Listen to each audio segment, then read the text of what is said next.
Amado e querido Deus, ajuda-nos pelas misericórdias de Cristo a entregarmos a Tua palavra, não segundo linguagem persuasiva de sabedoria humana, mas segundo a revelação do Espírito de revelação, que é o Espírito de Cristo.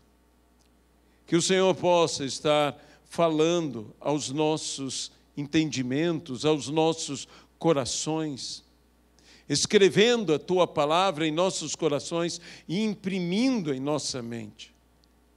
Acima de tudo, ó Pai, na dependência total do Espírito Santo, nós te pedimos que toda a honra, que toda a glória e que todo o louvor sejam dados hoje e eternamente, unicamente ao Senhor.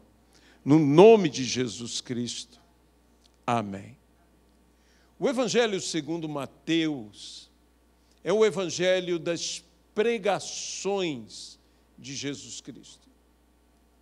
Segundo alguns estudiosos, ele é alicerçado em 5 grandes palavras, grandes mensagens do Senhor Jesus Cristo.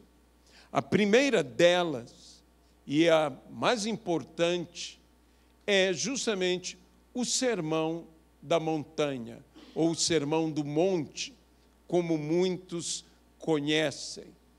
Até mesmo Mahatma Gandhi disse certa vez: se toda a literatura religiosa do mundo se perdesse, fosse destruída, e apenas o Sermão da Montanha permanecesse, nada teria sido perdido. Isso é conhecido por muitos como a constituição do reino de Deus. Quando Jesus, que foi o seu principal tema, pregava a respeito do reino de Deus, neste sermão ele expôs com clareza o reino de Deus e a vida no reino de Deus. Porém, muitas vezes nós nos esquecemos, até mesmo do início do sermão, quando as multidões, e a Bíblia enfatiza multidões e não multidão. Havia uma multidão, mas que era composta por multidões. Por quê? Porque eram pessoas de características distintas, grupos distintos, que vieram de vários lugares. Era um só povo, o povo de Israel, mas com diferenciação entre eles. E nós também, como Igreja de Cristo, somos um só povo, mas somos várias multidões. Mas cada uma destas está indo à pessoa de Jesus Cristo. Nós estamos buscando ouvir a Jesus. E era o que eles desejavam. As multidões seguiam a Jesus por muitos motivos. Às vezes, porque Jesus havia multiplicado os pães e os peixes, eles haviam comido, e eles então buscavam de novo para comer de novo. Jesus Cristo disse: vocês não estão me buscando porque ouviram a palavra e se arrependeram, mas porque comeram dos pães e dos peixes e se fartaram. Mas mesmo assim, Jesus, repreendendo, dizendo que a busca era por um motivo errado ou equivocado, Jesus fez um milagre novamente e alimentou o povo. Porque Jesus sabia que o povo também necessitava de pão e de peixe. Jesus jamais deixará de atender às nossas necessidades. Isso é algo que nos traz consolo. Às vezes o buscamos equivocadamente, por motivos errados, mas mesmo assim, Ele nos ama. E mesmo assim, Ele nos atenderá. A palavra do Senhor dá a entender que Jesus olhava as multidões. Eu posso imaginar, apenas imaginar, como deve ter sido. Era um lugar elevado onde Jesus ficou. Hoje, em Israel, eles estão com um jardim muito bem cuidado, estão com uma igreja católica que está naquela região. Há símbolos mosaicos no chão, representando pão, representando peixe, representando palavras do Senhor. É um lugar muito bonito, onde dizem que Jesus pregou o Sermão da Montanha, mas os estudiosos, arqueólogos, falam que, na realidade, está a quilômetros de distância desse lugar tão belo, tão bonito, tão florido, tão cuidado. É um lugar que mais parece um ambiente lunar, estéril. Era um lugar onde as multidões podiam estar, mas era um lugar que não era aprazível aos nossos olhos. E foi ali, naquele lugar difícil, naquele lugar não tão bonito, que Jesus, de fato, pregou aquelas multidões. E aquelas multidões foram a Jesus, não porque queriam se alimentar, nem mesmo porque necessitavam ser curados. E eu creio que havia gente que precisava de alimento e gente que precisava ser curada, mas porque queriam ouvir a palavra do Senhor. Naquele dia, eles foram para ouvir a palavra do Senhor. Eles foram para ouvir a palavra do Senhor. Jesus queria falar às multidões. As multidões queriam ouvir a Jesus Cristo. Mas eu sempre saliento que Jesus não falou às multidões. E as multidões não ouviram a Jesus Cristo. Até que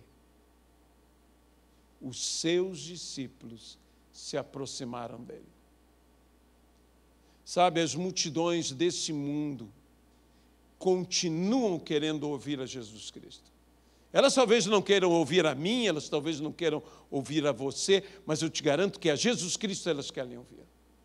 Jesus Cristo continua querendo falar às multidões.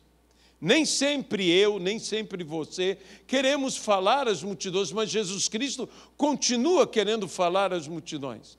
Mas da mesma forma como Jesus só começou a falar às multidões quando seus discípulos se aproximaram dele, é a aproximação, é quando nós nos aproximamos de Jesus Cristo, que Jesus Cristo falará às multidões e as multidões ouvirão a Jesus Cristo.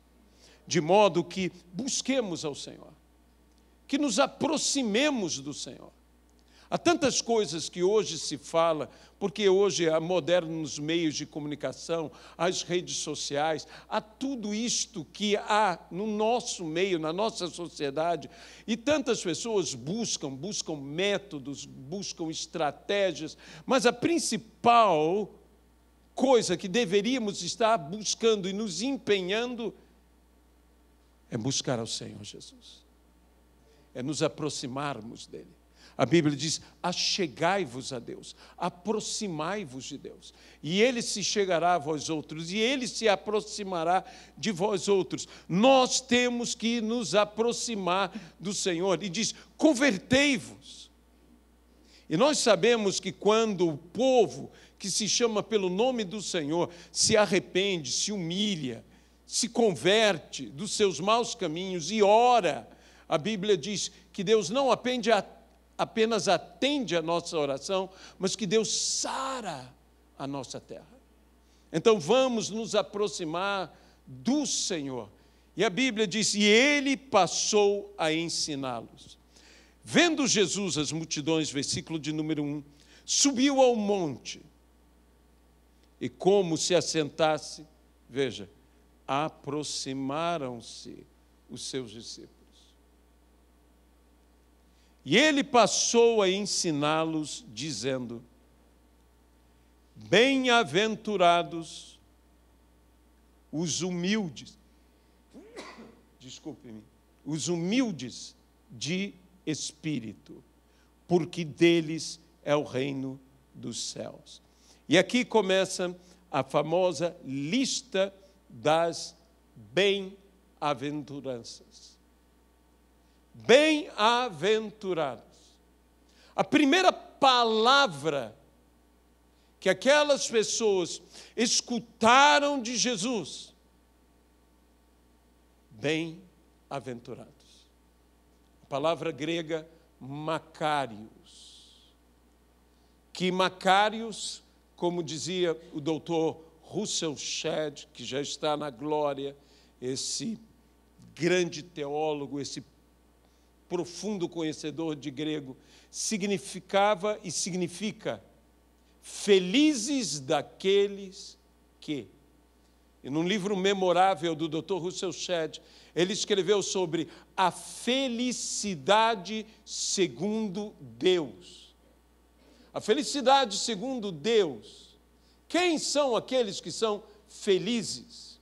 Nós temos várias definições de felicidades e várias ideias sobre o que são pessoas felizes, mas aqui no Sermão da Montanha, Jesus Cristo define uma felicidade segundo Deus, e define aqueles que são felizes segundo a ótica de Deus, segundo o parecer de Deus. E já começa pelos humildes, ou também traduzido como pobres de espírito. Já nos choca o Senhor Jesus com as expressões que ele fala. Lerei um pouco o texto aqui. Bem-aventurados os humildes de espírito, porque deles é o reino dos céus. Bem-aventurados os que choram, porque serão consolados. Bem-aventurados os mansos, porque herdarão a terra. Bem-aventurados os que têm fome e sede de justiça, porque serão fartos. Bem-aventurados os misericordiosos, porque alcançarão misericórdia. Bem-aventurados os limpos de coração, porque verão a Deus. Bem-aventurados os pacificadores, porque serão chamados filhos de Deus. Bem-aventurados os perseguidos por causa da justiça, porque deles é o reino dos céus. Bem-aventurados sois quando, por minha causa, vos injuriarem e vos perseguirem e, mentindo, disserem todo mal contra vós. Regozijai-vos e exultai, porque é grande o vosso galardão nos céus, pois assim perseguiram os profetas que vieram antes de vós. Bem-aventurados, felizes daqueles que, macários, ou seja, afortunados, agraciados, favorecidos, felizes daqueles que.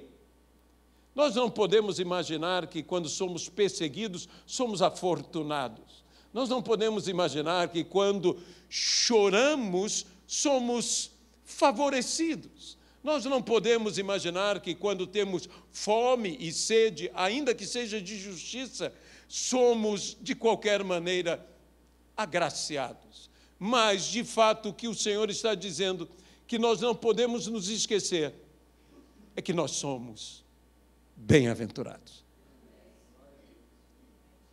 Que a bem-aventurança não está restrita às circunstâncias, é o seu estado, que não é a realidade tão somente do teu contorno, mas a realidade de seu interior. É o que você é, não é onde você está. É diferente. É o que você é. Que povo era este ao qual Jesus se dirigiu com tais palavras da primeira vez? Era um povo dominado por uma nação estrangeira. Era um povo, muitas vezes, injustiçado, e tão injustiçado que, obviamente, ter fome e sede de justiça num ambiente de injustiça é a coisa mais natural de se ter. Era um povo que chorava, porque era aviltado por esse governo estrangeiro.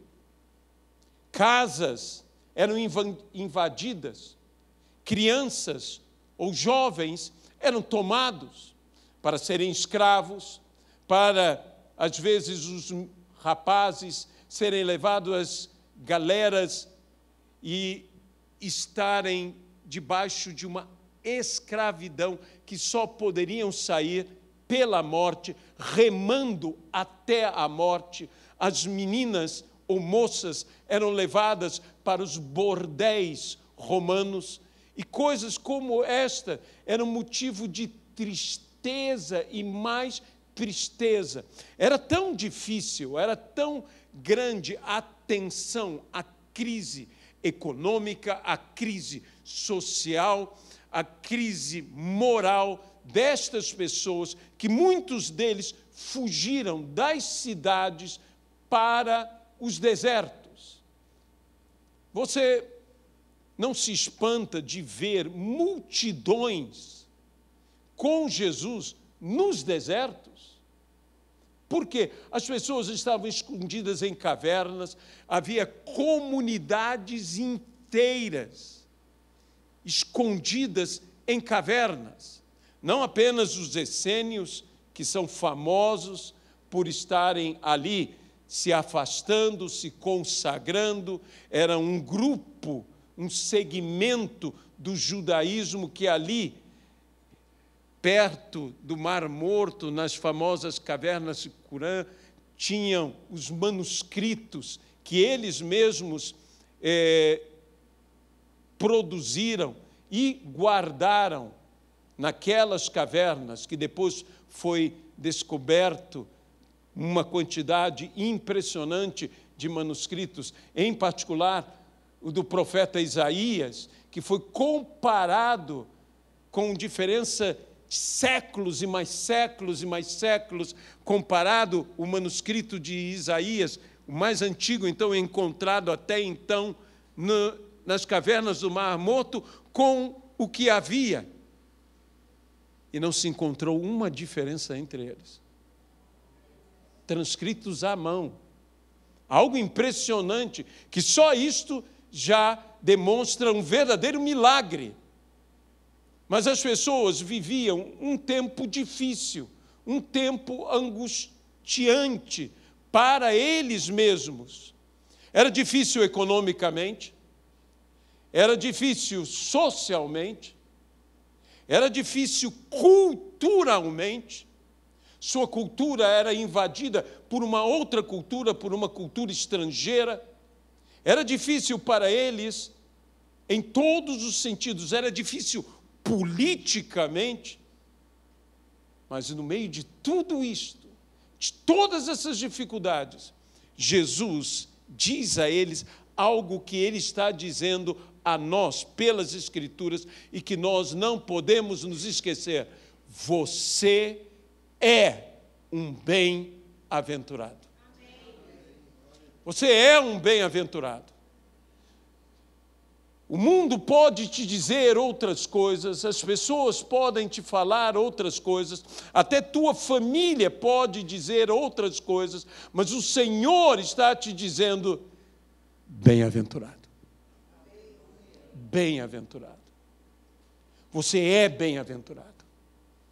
Que ninguém te engane, que ninguém te iluda, que ninguém roube de você isto, que você é um bem-aventurado. Não importa a condição social, não importa a condição econômica, não importa a condição física, não importa a condição cultural, não importa a condição política, e eu poderia dizer várias outras realidades. Deus te diz que acima, ouça bem, acima de tudo isto, você é bem-aventurado. E você não pode jamais se esquecer disso. Eu não sou bem-aventurado quando eu sou rico. Eu não sou bem-aventurado quando eu sou farto, que não me há na minha vida uma realidade de fome. Eu não sou bem-aventurado quando eu estou simplesmente rindo, gozando, me alegrando no meu viver. Eu sou bem-aventurado, em primeiro lugar, porque Ele me diz que eu sou bem-aventurado. Quando Jacó ouviu aquela palavra do Senhor, que o Senhor, no val de Jaboque, lhe disse: qual é o teu nome? Nós sabemos que Jacó, durante muito tempo, viveu a mentira, pois ele respondeu ao seu pai, quando seu pai disse: o cheiro é de Esaú, mas a voz é de Jacó. E perguntando ao seu pai quem ele era, ele disse: sou Esaú. Você nunca será abençoado por Deus, plenamente abençoado, baseado numa mentira, numa falsa identidade. Você precisa se revelar a Deus. Se revelar a Deus é tirar sua máscara. Se revelar a Deus é dizer quem de fato você é. Se você é revoltado, apresente-se como revoltado. Deus não tem problema que nós tenhamos nossas limitações, nossas dificuldades. Se você é incrédulo, apresente-se como incrédulo. Porque Deus te transformará. O que disse e se apresentou Pedro a Jesus quando viu a pesca maravilhosa? Senhor, aparta-se de mim. Por quê? Porque eu sou um pecador. Ele não se apresentou como ele não era. E muitas vezes, nas nossas orações, vamos ser sinceros, muitas vezes, no nosso cultuar a Deus, nós nos apresentamos como nós não somos. Nós queremos dar a palavra certa, e às vezes não desnudamos o nosso ser, não nos revelamos, e Deus perguntou: como você se chama? Qual é o teu nome? O meu nome é o nome pelo qual eu me identifico, é a minha identidade. Este nome é o nome que eu me dou, e esse nome é o nome que os outros me dão, que os outros me chamam. Ele disse Jacó, e Deus diz: não, tu és. E veja, não diz tu serás, diz tu és. Israel. Israel é o teu nome. De modo que eu sempre digo e repito agora: eu não sou o que eu digo que eu sou. Eu não sou o que os outros dizem que eu sou. Às vezes nós pensamos que somos o que os outros dizem que nós somos. Aí algum mais sábio diz: não, eu sou o que eu digo que eu sou. Não, eu também não sou o que eu digo que eu sou. Na realidade, eu sou o que Deus diz que eu sou. E Deus diz que você é bem-aventurado. Deus diz que nós somos mais que vencedores em Cristo Jesus. É muito importante para dias como hoje estamos vivendo. Estamos vivendo dias em que às vezes eu penso, tenho dificuldade de ligar a televisão e de ficar ouvindo as notícias. Às vezes as notícias são tão perturbadoras, são tão frustrantes para nós. Ou até mesmo, elas são apavorantes para alguns. Que eu não sei se nós fazemos bem de ouvir as notícias, mas devemos nos informar, precisamos estar informados. E hoje em dia nós temos até uma dificuldade de saber se a informação é veraz ou não é veraz. Seja qual for o meio pelo qual recebemos. No nosso meio evangélico, me espanta a quantidade de notícias falsas que circulam no nosso meio e circulam por nossa ação. E, meus irmãos, respeitando a todos, nós não estamos aqui para divulgar notícias falsas.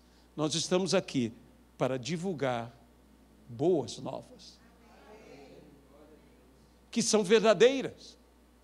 Então, estamos divulgando tantas coisas, a igreja está divulgando tantas coisas. Eu entendo que pessoas dizem, estou lutando pelos meus direitos, estou fazendo isso, estou fazendo aquilo, seja quem for. Mas deixe-me dizer uma coisa, o nosso grande dever para com o Senhor é divulgarmos o Evangelho, as boas novas. Vamos gastar nas redes sociais, coloque versículos bíblicos, coloque palavras, coloque testemunhos, use as suas redes sociais, que são um instrumento hoje para o quê? Para divulgar as boas novas. Fale mais de Cristo, fale mais do Senhor, divulgue mais o Senhor. Fale sempre de Jesus, do seu amor, do seu carinho, do seu sacrifício, da sua morte por nós, da sua ressurreição. Fale da volta de Jesus. Não fale da volta de Jesus como alguns estão falando, que parece que é mais a vinda do anticristo do que a vinda do verdadeiro Cristo. Os últimos dias, a ênfase, com todo o respeito a toda a pregação, a ênfase dos últimos dias não é a vinda do anticristo. A ênfase dos últimos dias é a volta do verdadeiro Cristo, do único Cristo. E nós deveríamos estar falando disto. Nós não devemos falar, Senhor Jesus, vem!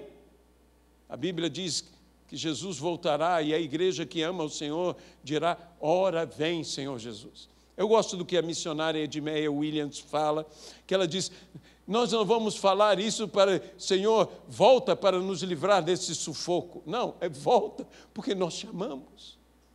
Nós queremos estar contigo e queremos estar por toda a eternidade. É por isso que nós devemos estar buscando ao Senhor e que nós devemos nos lembrar do que nós somos bem-aventurados.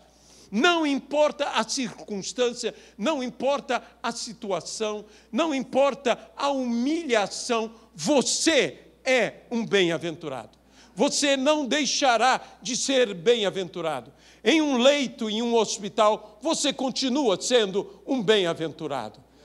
Na vitória ou na derrota, você continua sendo um bem-aventurado. Recebido por todos ou perseguido por todos, você continua sendo um bem-aventurado.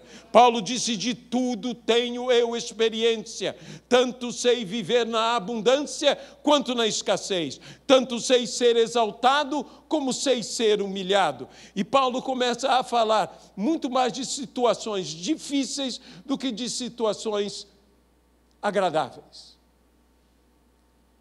E ele então conclui em todas essas coisas, seja na abundância, seja na escassez, seja na saúde, seja na enfermidade, seja em vitórias, seja em derrotas, em todas essas coisas, somos mais que vencedores em Cristo Jesus. Eu não perco a minha vitória por causa das circunstâncias, eu não perco a minha vitória por causa da realidade, assim como eu não perco a minha salvação porque o mundo se perde. Eu continuo com Cristo e a santidade de Cristo deve se manifestar em mim e em você. O Senhor diz então, no decorrer dessa palavra, vós sois. Como eu gosto quando Jesus, depois de dizer bem-aventurados, a primeira coisa que você deve se lembrar é que você é bem-aventurado.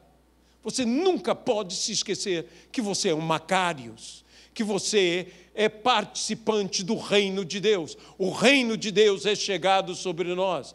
E é grande evidência que o reino de Deus é chegado sobre nós. Ele é chegado no nosso coração. Deus governa sobre nós. Basileia, a palavra para reino, governo. O Senhor governando em nossas vidas. Eu tenho um governante na minha vida. Não são as circunstâncias, não é a minha realidade, não é a minha capacidade, não é nem mesmo o governo ou outras coisas semelhantes a esta que governam a minha vida. Deus governa a minha vida. A minha vida vai para onde Ele diz que ela tem que ir. Acontece na minha vida o que Ele diz que tem que acontecer. Meus irmãos, o maior consolo que a igreja pode ter sobre toda e qualquer circunstância e realidade é a soberania de Deus. Deus é soberano. E nada vai mudar isto. Na igreja Marte, na igreja perseguida, seja em lugares onde a perseguição é a níveis impensáveis, como na Coreia do Norte e outros países, Deus continua soberano.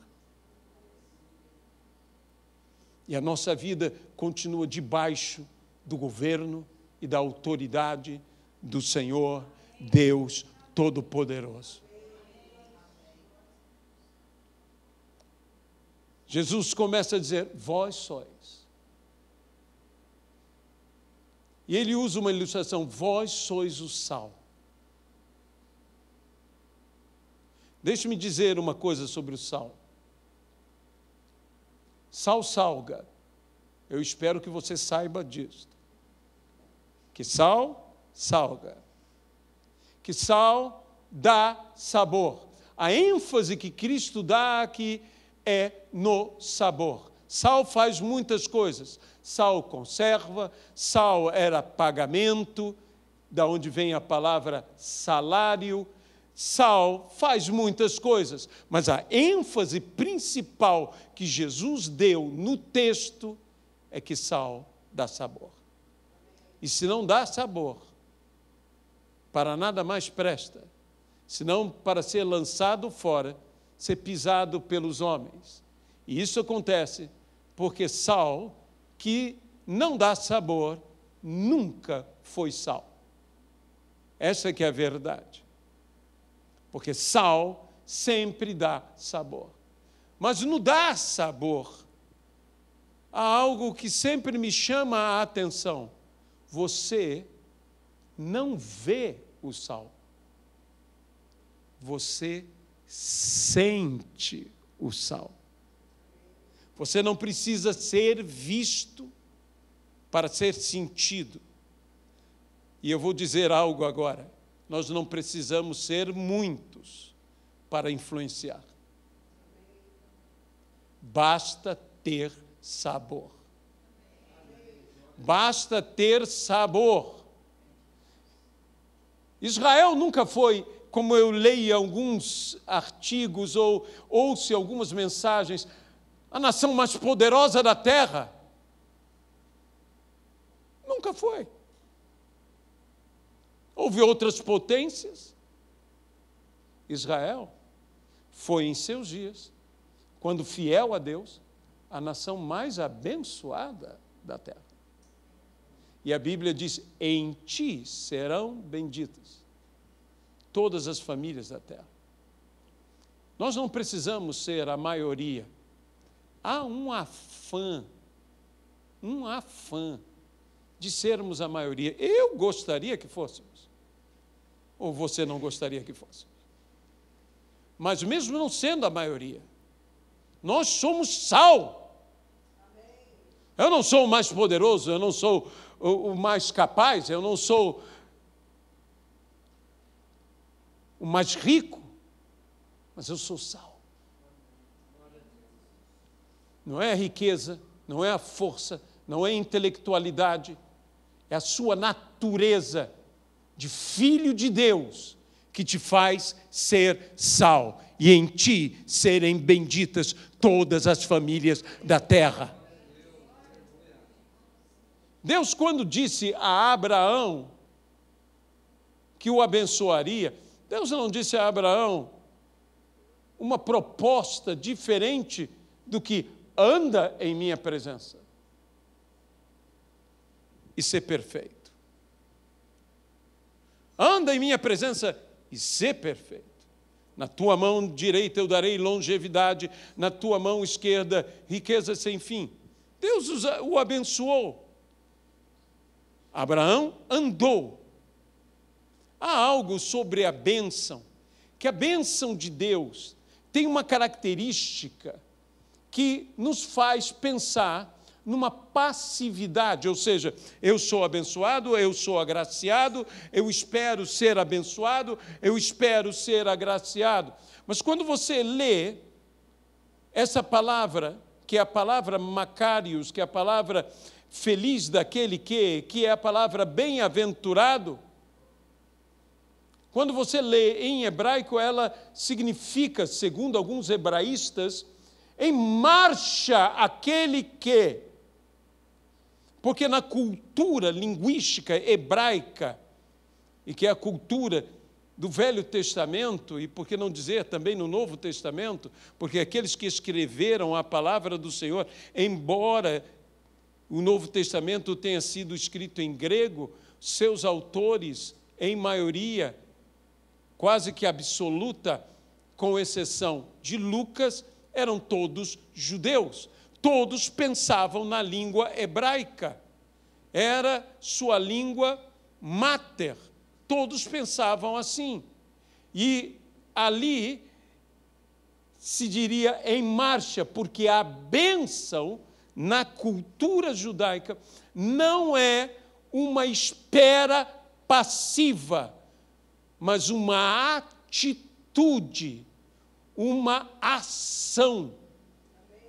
Eu me ponho em movimento em direção à minha bênção. Para ressuscitar a Lázaro, algo teve que ser feito, uma atitude teve que ser tomada. Movei a pedra. Para que a pesca maravilhosa acontecesse, algo teve que ser feito. Lançai a rede. Em cada milagre, Jesus dizia, e se há coisa que não depende de nós, mas depende exclusivamente de Deus, é um milagre. Mas Jesus dizia, aquele que era incapaz de caminhar, dizia, levanta e anda. Essa palavra levanta, ela é tão enfática, que ela pode ser traduzida da seguinte maneira: salte sobre os teus pés e ande. Para uma pessoa com deficiência, para uma pessoa incapaz de caminhar, levantar-se, talvez apoiada por outros, talvez segurando em alguma coisa, fazendo um esforço, ela consiga se colocar de pé. Mas saltar sobre os pés, essa é uma palavra desafiadora. Quando Jesus dizia aos seus discípulos, vem e segue-me, é um convite tão bonito, tão agradável. Vem e segue. Quando você lê na língua grega, isso é um desafio. Seguir a Jesus é um convite, não tenha dúvida, mas também é um desafio, porque você nunca pode esquecer que Jesus Cristo não é apenas Salvador. Ele, antes de ser Salvador, Ele é Senhor. De modo que o que Ele nos convida pela salvação, Ele nos desafia pelo senhorio. É uma ordenança. E não só um convite a você. Então, ele nos diz, segue-me, se é que podes. Segue-me. É um desafio. É um desafio a mim, é um desafio a você. Nós tratamos dessas coisas, às vezes, muito passivamente, e nós temos que ser proativos diante de toda essa realidade de bênção na nossa vida. Quando as pessoas iam até Jesus e falavam certas palavras, como aquele homem desesperado, com toda razão, desesperado, por causa de seu filho, e disse, eu roguei aos teus discípulos, e eles nada puderam fazer. Eu roguei. Se tu podes, alguma coisa, tem piedade de nós e ajuda-nos. Jesus então disse, se podes, tudo é possível ao que crê. Ao que aquele homem, movido por um desespero verdadeiro, aquele homem disse, eu creio, mas ajuda-me na minha falta de fé. Eu não creio o suficiente. Muitas vezes esse é o nosso problema, nós cremos, mas não cremos o suficiente. Deus nos ajudará na nossa falta de fé. Na nossa falta de fé. E quantas vezes Jesus disse, seja feito, conforme a tua fé. Seja feito conforme a tua fé. Como é a tua fé? Qual a conformidade da tua fé? Com o que você está crendo, com o que você está vivendo? Creia. Levante-se a cada dia dizendo, eu sei em quem eu tenho crido, em quem eu tenho depositado a minha fé, e que Ele é fiel e justo. Ele irá me abençoar. Eu sei quem é o meu Senhor. Quem disse isso foi o apóstolo Paulo. Onde disse isso? Foi em prisões, em perigos, em dificuldades. Ele diz, eu sei em quem eu tenho crido. Ele não irá me decepcionar. Paulo sabia muito bem quem era o Senhor e sabia muito bem o propósito da sua existência. Foi dito a respeito de Paulo e até a Paulo o propósito da sua existência. Eu mostrarei através dele o quanto importa sofrer por amor ao Evangelho. Tem muita gente que quer o ministério de Paulo. Eu não sei se você quer tanto o ministério de Paulo assim, porque esse é o ministério de Paulo. Esse é o propósito de Paulo. E para que tudo isso acontecesse, ele foi, e para que foi pregar aos gentios, ele pregou em Roma. Vou te levar a Roma. Hoje Deus falasse com você, vou te levar a Roma. Roma é uma cidade lindíssima. É linda. A Via Ápia, os pinheiros da Via Ápia. Oh, que maravilha! Quando nós, pela graça do Senhor, tivemos a oportunidade de andar na Via Ápia, mas na Vecchia Via Ápia, que é a antiga, aonde Paulo andou, quando eu coloquei meus pés naquela estrada, aquelas pedras, eu disse, Paulo andou aqui. Paulo andou aqui. Me deu emoção. Não sei se daria a você, mas a mim me deu emoção. E eu, imediatamente, andou aqui preso. Eu estou aqui livre, mas ele andou aqui preso. Deus levou Paulo a Roma.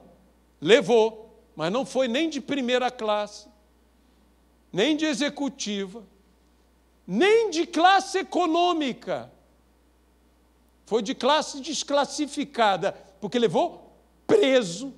Paulo foi preso. Para chegar lá, ainda passou por um tufão. A gente, quando tem pessoas que viajam, a gente sempre ora ao Senhor, leva em paz, leva em segurança, não deixa haver turbulência. A gente ora, eu pelo menos oro, porque eu oro pelo outro como eu gostaria que o outro orasse por mim, né? Turbulência, quando você se acostuma com ela, você até descansa. Ela te nina, depende da turbulência, né? Depende da turbulência. Mas um pouquinho de turbulência é como tudo tranquilo, mas quando vem forte, a gente sabe, a gente lê, a gente estuda, é informado que turbulência não derruba avião, mas ninguém acredita. Essa é a verdade. Turbulência não derruba avião, mas quando vem a turbulência, você se segura. E é um negócio tão engraçado que as pessoas se seguram nos bancos. Me diz uma coisa, se o avião cair,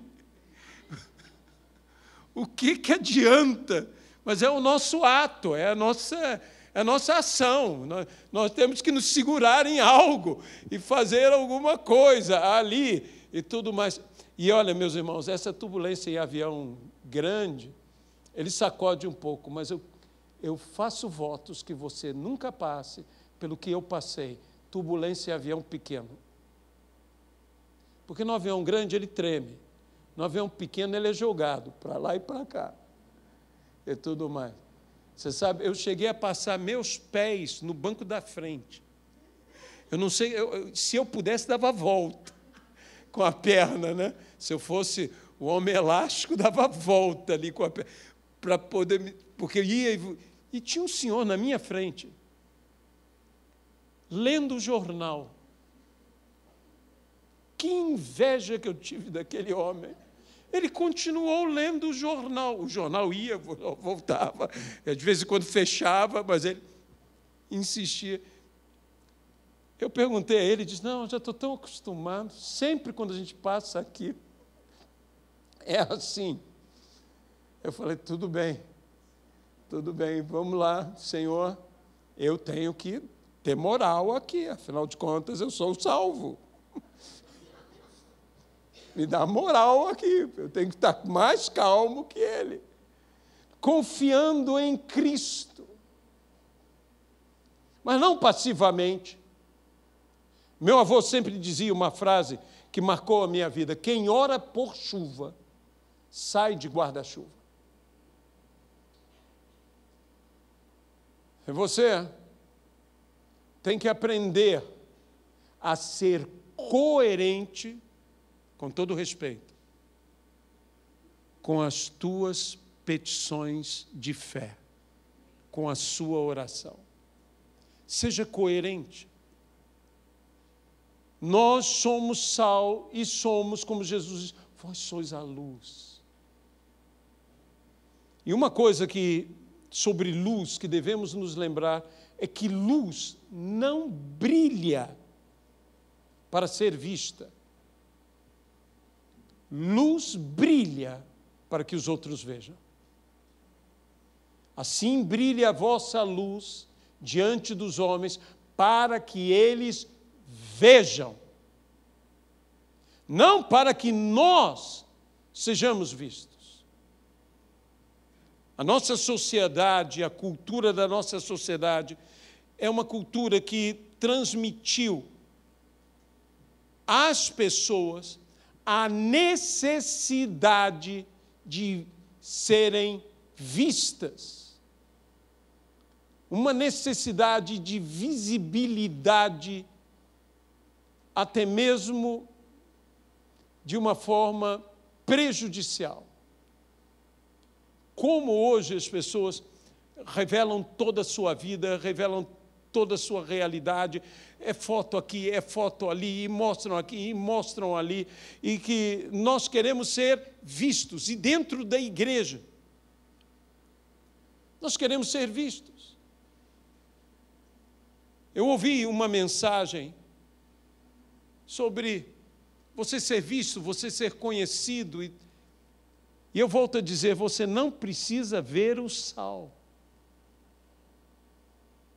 para que você perceba a influência do sal, a presença do sal, o sabor do sal. Você é sal. Visto ou não visto, você se faz presente. Você influencia, você afeta, você muda o sabor de tudo. Por quê? Porque você está presente. Nada permanece com o mesmo sabor de antes, porque você está presente. Você é sal. Você é sal em sua casa, você é sal em sua família, você é sal em seu trabalho, você é sal em suas amizades, você é sal em todo lugar. Você chegou num lugar, você é sal.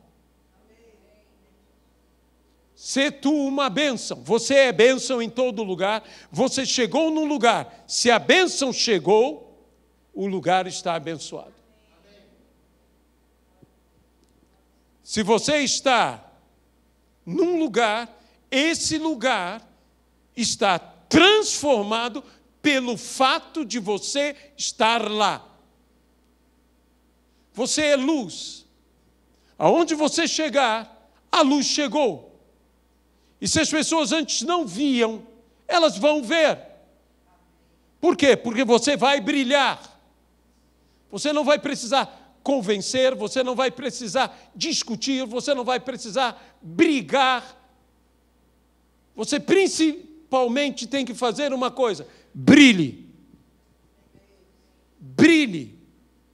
E as pessoas vão ver. As pessoas vão enxergar.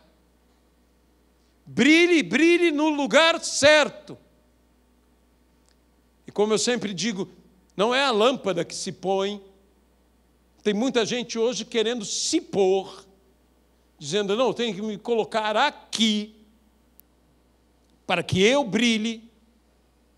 Quem põe é a mão de quem acende. E se eu sou lâmpada, a mão de quem me acende é a mão do Senhor. Então o Senhor vai nos colocar aonde temos que estar, e de lá vamos brilhar, e não vamos brilhar para sermos vistos. Vamos brilhar para que as pessoas possam ver. E Deus vai nos abençoar. Você vai brilhar em sua família. Você vai brilhar no seu trabalho. Você vai brilhar em todo e qualquer ambiente, porque você é luz. Você vai dar sabor, você vai afetar, e você vai fazer com que as pessoas consigam ver, enxergar. E quando elas virem, elas vão ter revelação. Porque tudo aquilo que pelo véu da escuridão estava oculto, agora pela luz será revelado. O povo que andava em grandes trevas viu luz. Porque sobre ti nascerá a luz. Nós temos que entender que há uma postura correta de vivermos. Quando Jesus pregou esse sermão, ele estava falando para mim e para você. Deixe-me orar com você, deixe-me orar por você. Nós logo iremos terminar o culto, iremos participar desse momento de comunhão, porque estaremos comendo juntos, estaremos nos alegrando juntos. E isso é bom. A Bíblia diz que havia singeleza de coração. Que haja singeleza de coração entre nós.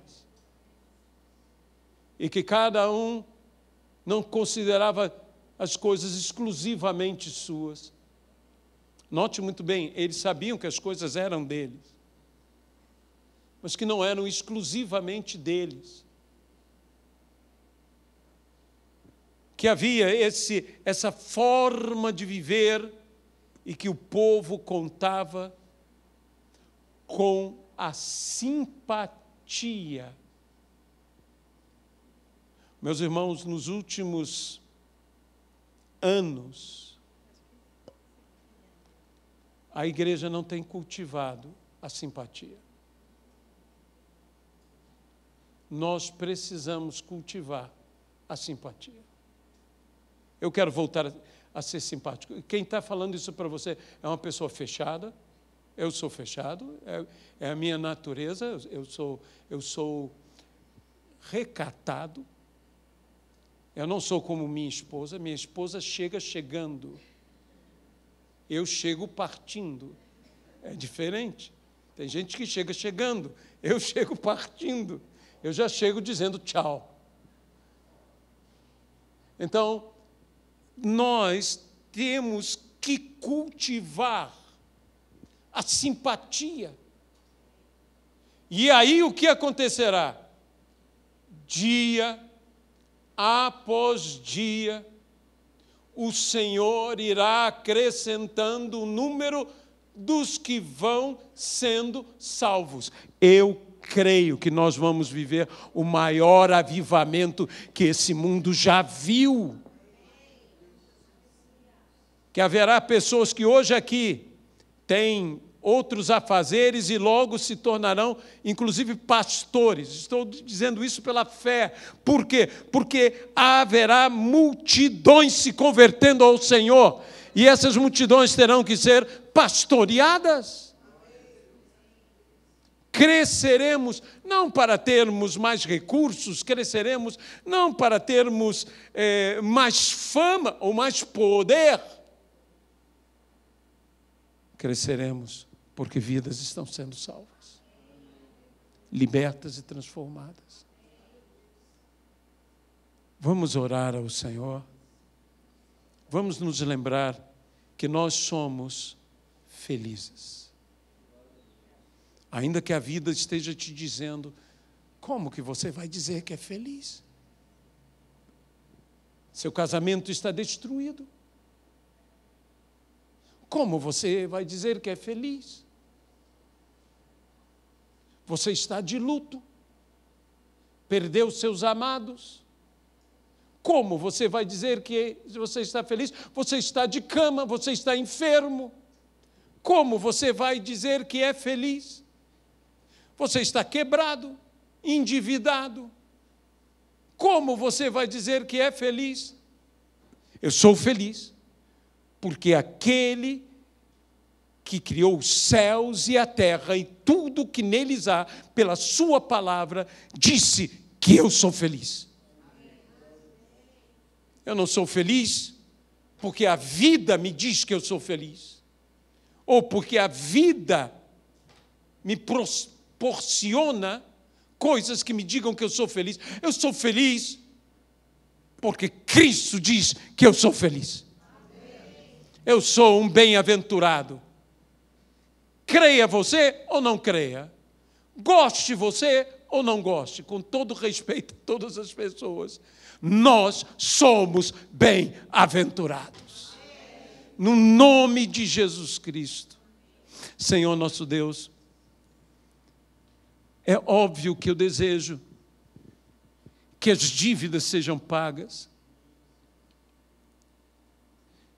que o enfermo seja curado,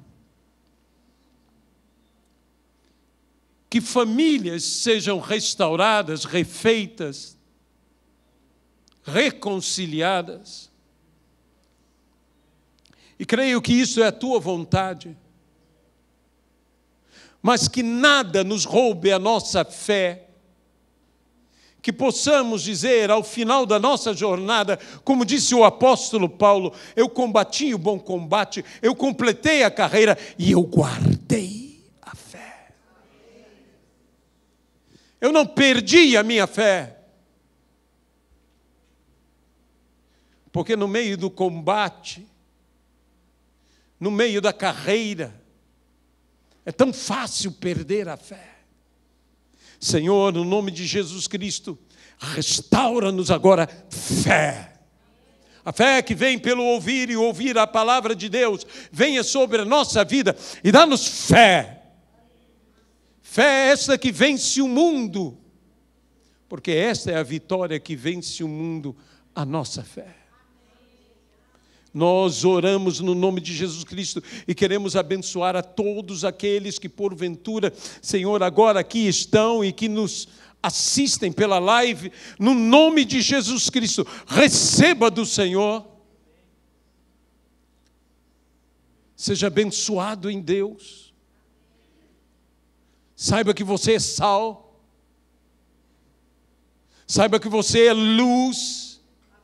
E porque você é sal e luz, você é bem-aventurado. É o que você é. Não é onde você está. Não é o que você tem. É o que você é. É o que você é. É o que você é, no nome de Jesus Cristo. Você é sal, você é luz.